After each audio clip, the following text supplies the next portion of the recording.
క్రీస్తునందు ప్రియ దేవుని పిల్లలారా, ఈ యొక్క రాత్రికాల సమయంలో కుటుంబ ప్రార్థనగా చేరి వచ్చిన వినిచిన అందరికీ ప్రభునామంలో ఉదయపూర్వక నిండు వందనాలు. గ్రంథంలో నుండి యోహాను సువార్త 1వ అధ్యాయము 12వ వచనము తీసినట్లయితే మరొకసారి చదవగలరు. తన్ను ఎందరు అంగీకరించుటో వారందరికీ అనగా తన నామమునందు విశ్వాసం ఉంచిన వారికి దేవుని పిల్లలవుటకు ఆయన అధికారం అనుగ్రహించెను. యేసుక్రీస్తు వారిని ఎవరైతే ఆయనే దేవుని కుమారుడు,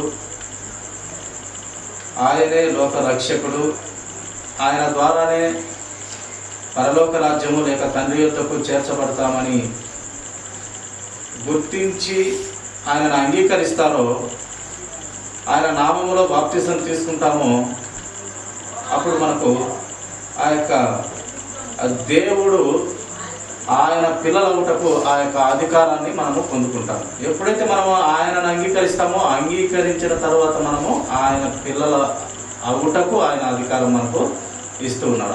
ఆ యొక్క అంగీకరించుకున్నట్లయితే ఆయన పిల్లలమైతే మనము కామంటాం. పిల్లలు ఆయనను అంగీకరించాలి.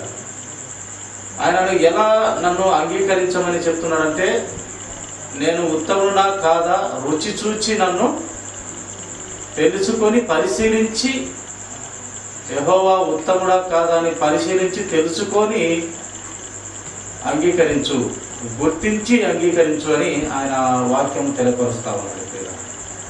కనుక ఆ నిజమైన దేవుని, ఆ సృష్టికర్త అయిన దేవుని, ఆ పరలోక రాజ్యానికి తన రక్తం ద్వారా అక్కడికి చేర్చబడుతున్న ఆ యొక్క యేసుక్రీస్తు వారిని గుర్తించి మనము ఎంత తొందరగా మనము ఆయనను విశ్వసించి నమ్మి ఆయన రక్తంలో కడగబడినట్లయితే మనము ఆయన పిల్లలు అవుటకు ఆయన అధికారం ఇస్తారు.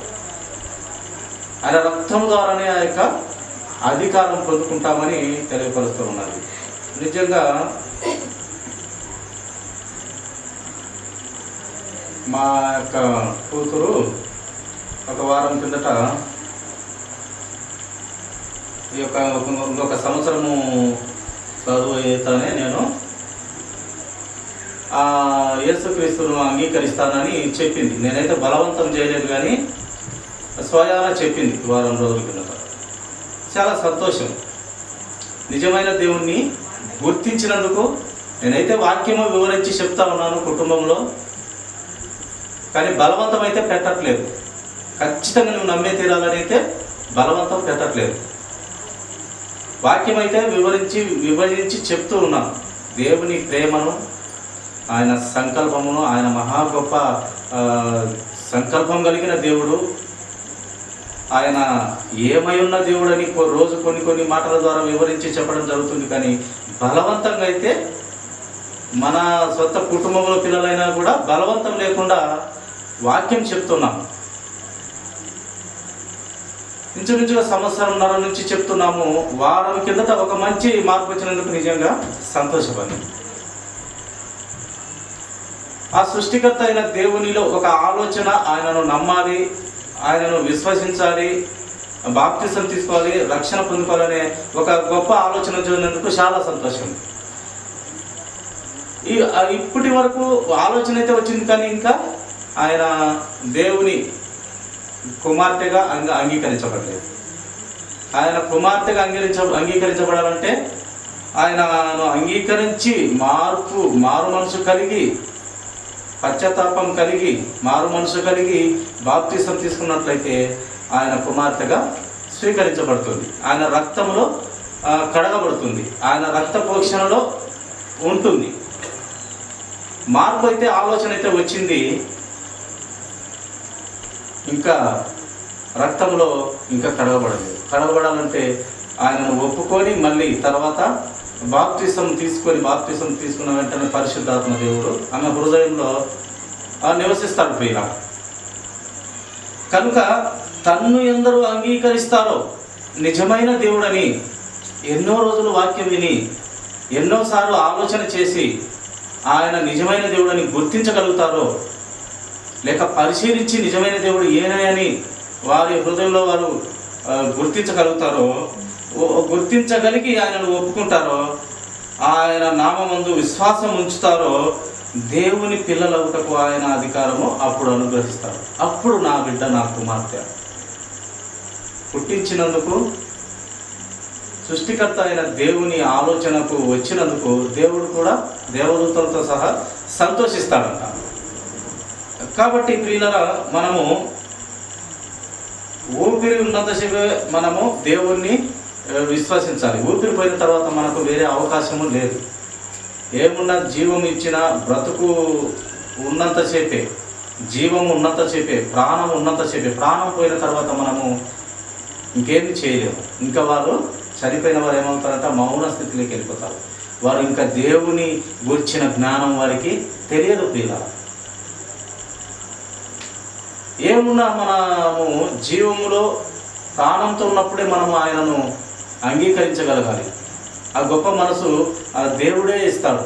ఆయన సత్యమైన మాటల ద్వారానే, ఆయన విలువైన మాటల ద్వారానే, అన్నిటికి మించి ఆయన విలువైన రక్తం ద్వారానే మనము పరిశుద్ధపరచబడి పరలోక రాజ్యం చేరుతాము, తండ్రి యొద్దకు చేరుతాము. యేసుక్రీస్తు వారి ఆయన నిజమైన ద్రాక్షవల్లి, ఆ ద్రాక్షవల్లిలో మనం కూడా అంటు కట్టబడతాము. ఎప్పుడైతే మనం ఆయన మనస్ఫూర్తిగా విశ్వసించి మారు మనసు నొంది బాప్తిసం తీసుకుంటాము, అప్పుడు మనము ఆయన పిల్లలు అవుటకు అధికారం వస్తుంది. అంతవరకు అధికారం లేకుండా పోతుంది. ఆయన పిల్లలం కాదు మనం. కనుక ఆయన పిల్లలు అవుతారంటే ఆయనను మనస్ఫూర్తిగా విశ్వసించి మారు మనసు కలిగి అంగీకరిస్తే మనస్ఫూర్తిగా ఆయన నిజమైన దేవుని కుమారుడు. ఆయన మన కోసమే పరలోకము విడిచి భూలోకానికి వచ్చినాడు. మన పాపాల కోసం ఆయన రక్తం ఖర్చినాడు, చనిపోయినాడు. దేవుని కుమారుడు కనుక మళ్ళీ తిరిగి మొదటి ఫలంగా లేచినాడు అని గుర్తించి నమ్మి విశ్వాసం ఉంచిన యెడల నీవు రక్షించబడతావు. అట్టి రక్షణ మనకు చాలా మంచిది. పరలోక రాజ్యంలో యుగ యుగాలు ఉండే రాజ్యంలో మనకు ఆ పరిశుద్ధులుండే, ఆ మహా గొప్ప పరిశుద్ధులుండే ఆ పట్టణంలో, దేవుడు ఉండే ఆ పట్టణంలో, యేసుక్రీస్తు వారు ఉండే ఆ పట్టణంలో మనము పాలుభాగస్తులమై, పౌరులమై, వారసతులమై ఆయన కట్టించిన ఇంటిలో, ఆ యొక్క సుందరమైన ఆ పట్టణంలో మనము ఆయన బిడ్డలంగా, ఆయన కుమార్తెలుగా, కుమారులంగా మనము ఉండగలుగుతాం. చేయాలి. చూడండి మరొక వాక్యము, యోహాను సువార్త 16వ అధ్యాయము, యోహాను సువార్త 16వ అధ్యాయము 33వ వచనం. నా యందు మీకు సమాధానము కలుగునట్లు ఈ మాటలు మీతో చెప్తున్నాను. లోకంలో మీకు శ్రమ కలుగును, అయినను ధైర్యం తెచ్చుకొనుడి, నేను లోకమును జయించి ఉన్నాను. యేసుక్రీస్తు ప్రభువారు చెప్తున్నటువంటి మాట కదా. లోకంలో అయితే శ్రమ, ఇరుకులు, బాధలు, ఇబ్బందులు జరుగుతాయి. ఎంత విశ్వాసైనా, ఎంత ప్రవక్త అయినా, ఎంత నీతిమంతులు కనబడుతున్నా ప్రతి ఒక్కరు అంట మనము నీతిమంతులుగా ఉన్న మన క్రియలంట దేవుని దృష్టికి మురికి గుడ్డలుగా ఉన్నాయంట. ఎవరు నీతిమంతుడు? ఒక్కడు నీతిమంతులు లేరు. మన క్రియలన్నీ కూడా దేవుని దృష్టికి ఎలా ఉన్నాయంట? మురికి గుడ్డలు, పనికి మాలిన ఆలోచనలతో కలిగిన నరులమ్మ. మనం ఆయన రక్తంలో కడిగినప్పటికీ దేవుడు మన ఆలోచన విధానము, మన ఈ లోకంలో బ్రతుకుతున్న ఈ యొక్క అపవాది చేతిలో బ్రతుకుతున్న మనము, మన ఆలోచనలు చెడ్డవేనే బైబిల్ గ్రంథం చెప్తా ఉన్నది. బాల్యం నుండే మన ఆలోచనలు చెడ్డవి. యేసుక్రీస్తు రక్తంలో కడగబడినప్పటికీ మన ఆలోచనలు ఎప్పుడు తప్పుగానే ఉంటాయన్నమాట. కానీ ఆయన రక్తంలో కడగబడిన తర్వాత, మనము పవిత్రపరిచిన తర్వాత ఆయన వాక్యము ద్వారా మనం బ్రతకాలి, జీవించాలి. అందుకే దేవుడు ఒక మాట అన్నాడు. ఏమన్నాడు? మనిషి రొట్టె వలన మాత్రము జీవించడు, కానీ దేవుని నోట నుండి వచ్చు మాట ద్వారా జీవిస్తాడు అని యేసుక్రీస్తు ప్రభువు సాక్షాత్తుగా సాతానుతో చెప్పాడు. సాతాను శోధిస్తున్నప్పుడు ఆ సాతానుకు చెప్పినాడు, ఈ యొక్క ఆహారంతో ఎప్పుడు ఏ సందర్భంలో చెప్పాడంటే, నువ్వు ఇక్కడి నుంచి లేదా దూకు, లేదా ఇక్కడున్న ఈ రాళ్ళను రొట్టెలుగా మార్చు, నీవు దేవుని కుమారుడు అయితే ఈ రాళ్ళను రొట్టెలుగా మార్చు అని చెప్పినప్పుడు మనిషి రొట్టె వలన మాత్రం జీవించాడు, కానీ దేవుని నోట నుండి వచ్చి మాట వలన జీవిస్తాడని దేవుడే సాక్షాత్తు తెలియపరిచినాడు. కనుక ఈ శరీరానికి మనకు ఆహారం అవసరమే 3 పూటల, అలాగే ఈ ఆత్మకు సంబంధమైన జీవాహార సంబంధమైన వాక్యం అనబడిన జీవాహారం కూడా మనకు అంతే అవసరం. ఆయన నోటి మాట కూడా మనకు అంతే అవసరమని లేఖనము తెలియపరుస్తూ ఉన్నది. శరీరానికైతే ఈ లోక సంబంధమైన ఆహారం అవసరమే, ఆత్మకు మటుకు దేవుని నోట నుండి వచ్చినటువంటి ఆ మాటలు మనకు ఆహారంగా అవసరం. అందుకే యేసుక్రీస్తు ప్రభువారు చాలా మాటలు కూడా మనం ఈ మాట అనుకున్నాము. శిష్యులు బోధకుడా భోజనం తింటారంటే మీరు తినండి, నాకు వేరే ఆహారం ఉన్నది అని చెప్పినప్పుడు ఆ శిష్యులు అనుకున్నారు, వేరే ఆహారం అంటే ఎవరో మంచి పదార్థాలు ఏమో యేసుక్రీస్తు ప్రభువారికి తెచ్చి ఇచ్చినారు, ఆయన అందుకే వేరే ఆహారం ఉంది మంచిగా తినాలనుకుంటున్నాడని అనుకున్నారు. కానీ ఆయన అన్నటువంటి ఆహారము ప్రస్తుతానికి మీరైతే తినండి, నేను ఒక ప్రార్థనలో ఉన్నాను, లేక ఒక దేవుని ఆలోచనలో ఉన్నాను, నాకు ఆ యొక్క ఆహారం ఉన్నది, లేక దేవుని మాటలు నెరవేర్చే ఈ లోకంలో ఆ పని నాకు ఉంది, అది నాకు ఆహారం అయిందని ఆయన అనుకున్నాడు. కానీ వీరైతే ఎవరో ఏదో మంచి పదార్థములు తెచ్చిచ్చినాడు మనకంటే ముందుగా, అందుకే ఆయన ఈ ఆహారం అంటున్నాడు, నాకు వేరే ఆహారం ఉంది అంటున్నాడని శిష్యులు కూడా పొరపడినారు. కానీ ఆయన తర్వాత మళ్ళీ చెప్పినారు, నాకు నా తండ్రి చెప్పిన మాటే నాకు ఆహారం.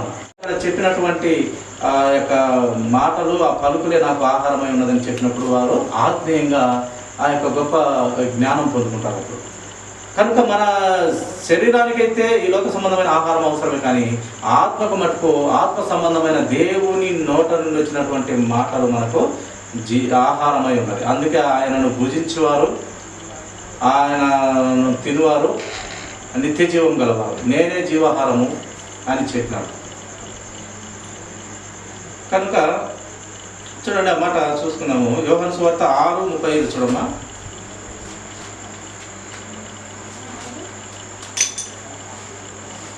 ఆరవ అధ్యాయము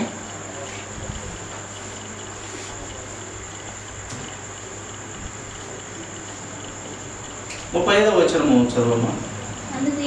అందుకు యేసు వారితో ఇట్లా, నేను జీవాహారము నేనే, నా యొద్దకు వచ్చువాడు ఏ మాత్రము ఆకలి కొనడు, నా యందు విశ్వాసం ఉంచువాడు ఎప్పుడునూ తప్పికొనడు. చాలు చూడండి, నేను జీవాహారమును, నేనే జీవాహారమును, నా యొద్దకు వచ్చువాడు ఏ మాత్రము ఆకలి కొనడు, నా యందు విశ్వాసం ఉంచువాడు ఎప్పుడునూ తప్పికొనడు.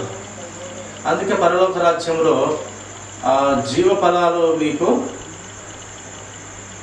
జీవ ఫలాలు ఇస్తాడు, ఆయన జీవ జలాలు అక్కడ ఇస్తానని చెప్పినాడు. ఆయన యందు నిలిచి ఉన్న వారికి, ఆ లోకమును జయించిన వారికి. కనుక ఆయనే జీవాహారం. అందుకే మనం ఈరోజు ఆదివారము ఆయన రక్త మాంసాలలో పాలుపంపులు కూడా పుచ్చుకున్నాము. ఎందుకు ఆయన రక్త మాంసాలలో పాలుపంపులు పుచ్చుకున్నాము?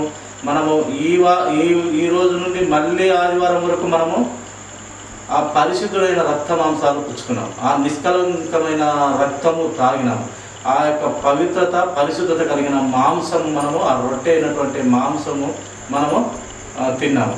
ఈ వారమంతా కూడా దేవుని జ్ఞాపకం చేసుకుంటూ మనము బ్రతకాలని, మనము తప్పులో ప్రవేశించకుండా, అపవాదిలోకి దూరకుండా మనము దేవుని యందు ఉండాలని మనము వారమంతటి మళ్ళీ దేవుని యందు ఆ యొక్క వెలుగుమయమైన దేవునిలో ఉండుటకు మనం ఈ వారమంతా కూడా భయభక్తులు కలిగి ఆయన రక్త మాంసాల్లో మనము పాలుపంపులు పొందుకున్నాం.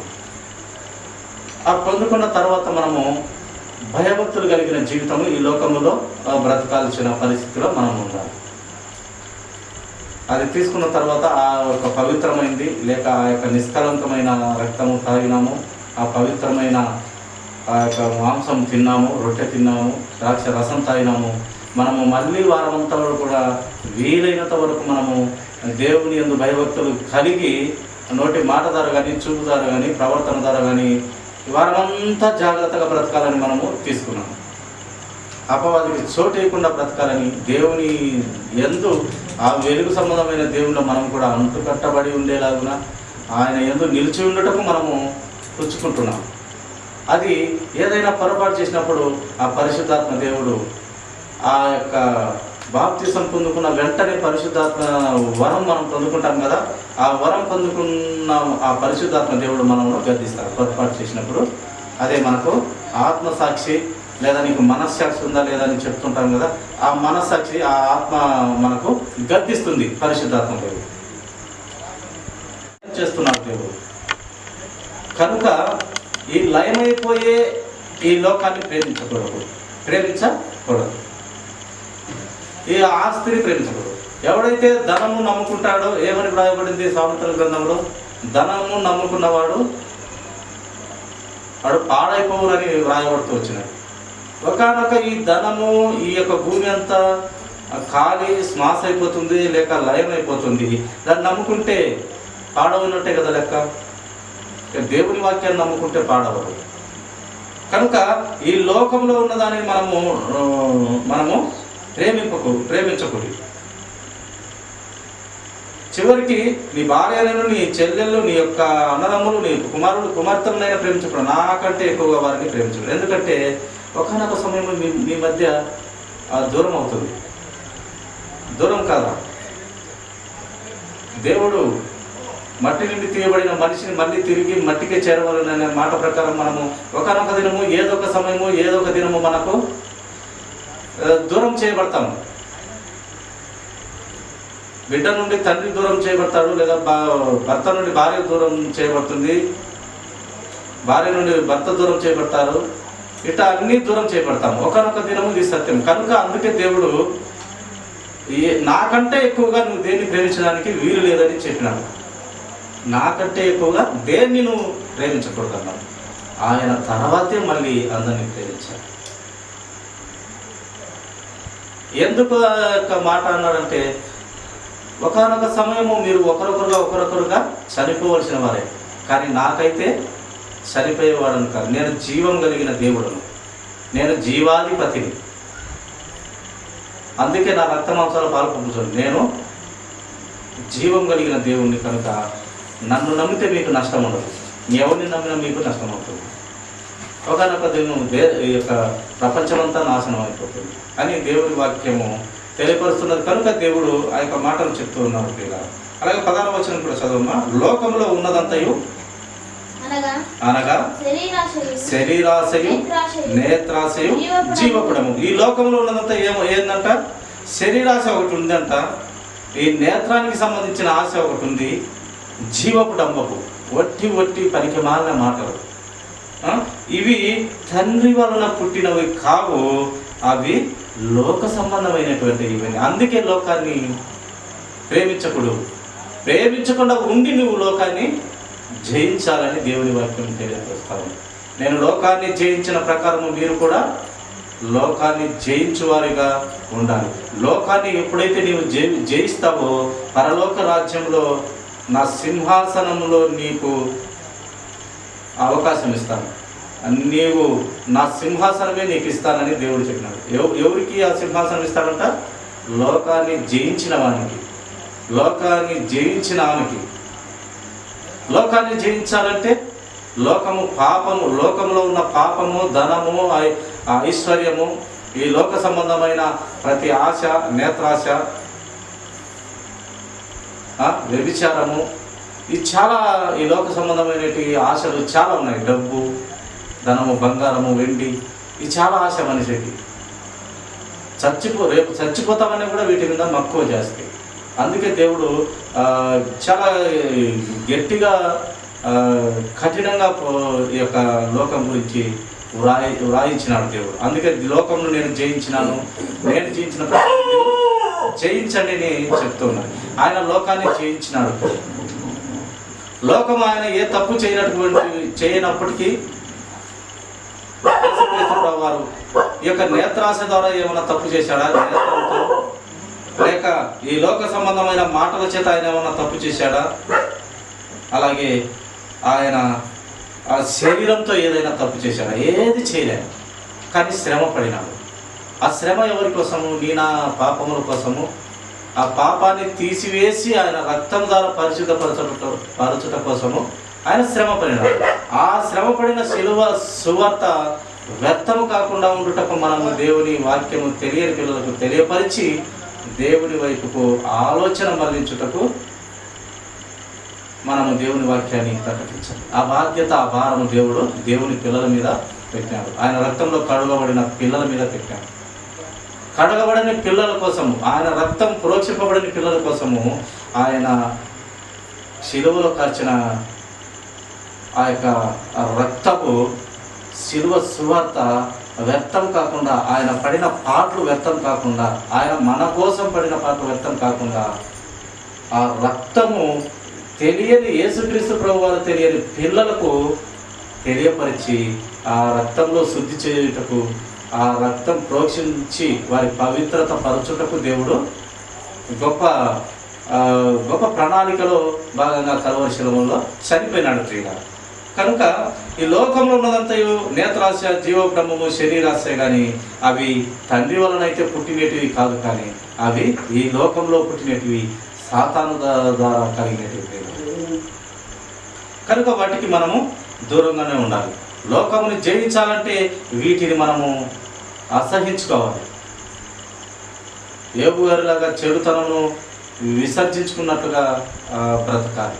అప్పుడు మనము లోకాన్ని జయించిన వారము అవుతాం. లోకాన్ని జయించిన వారికి దేవుడు పరలోక రాజ్యంలో ఆయన సింహాసనం ఇస్తాడంట, ఆ యొక్క జీవజలాలు ఇస్తాడంట, ఆ యొక్క జీవ ఫలాలు ఇస్తాడు, నిన్ను పెద్దగా పెడతాడు. చాలా ఉన్నతమైన ఆలోచనలు దేవుడు అక్కడ మన కోసము సిద్ధపరిస్తూ ఉన్నాడు పిల్లలు. చూడండి, మరొక మాట మనం చూసుకుందాము. కొలసీలోకి రాసినటువంటి పత్రిక అపొస్తలుడైన పౌలు గారు 1వ అధ్యాయము 20వ వచనం ఒక మాట చదువుదాం.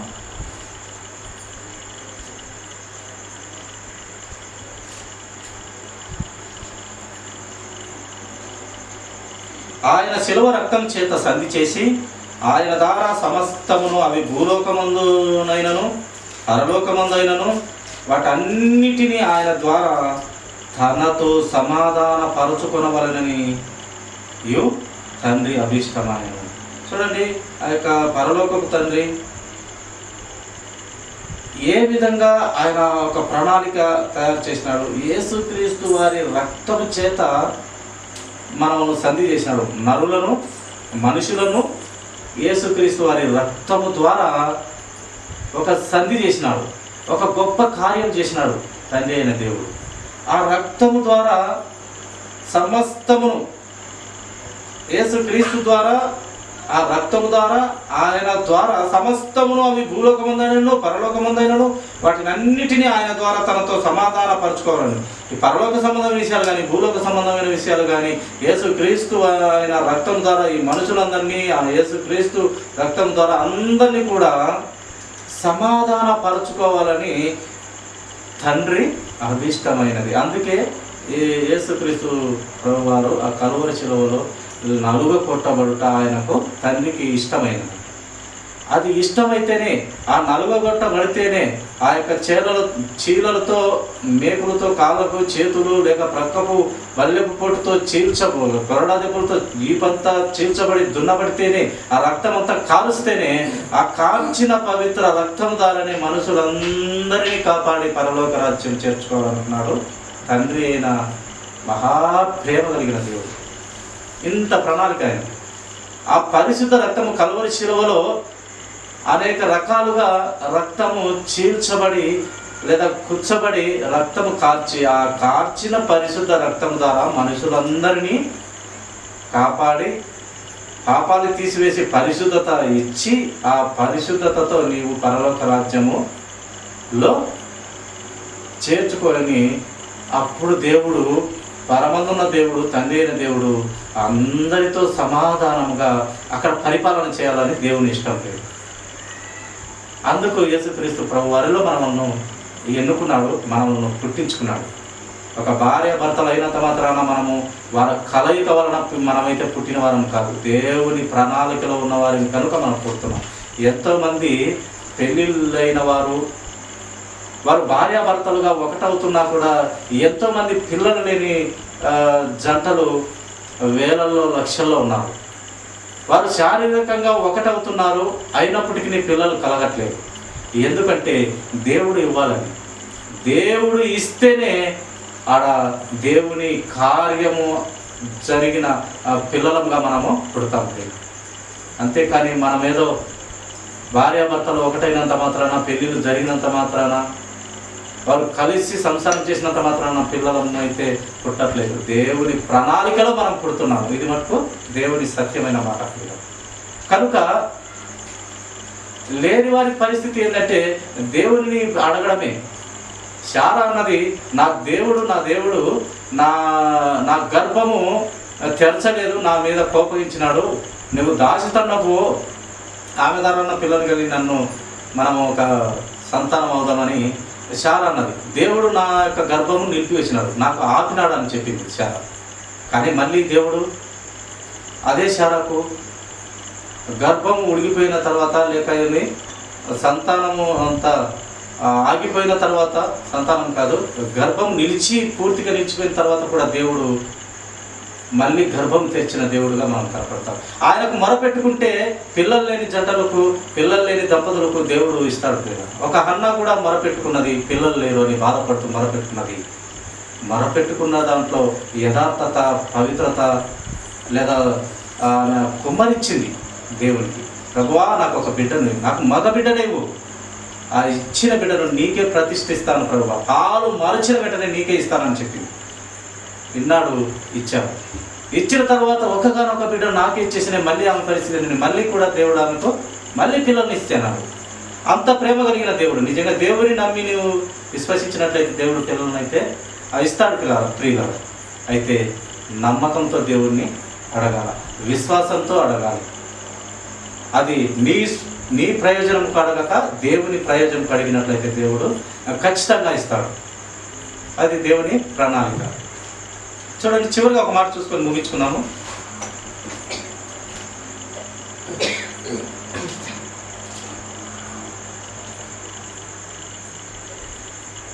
సామెతల గ్రంథము 13వ అధ్యాయము 1వ వచనం చూడమ్మా. చివరిగా ఒకే మాట ముగించుకున్నాము. సామెతల గ్రంథము 13వ అధ్యాయము 1వ వచనం.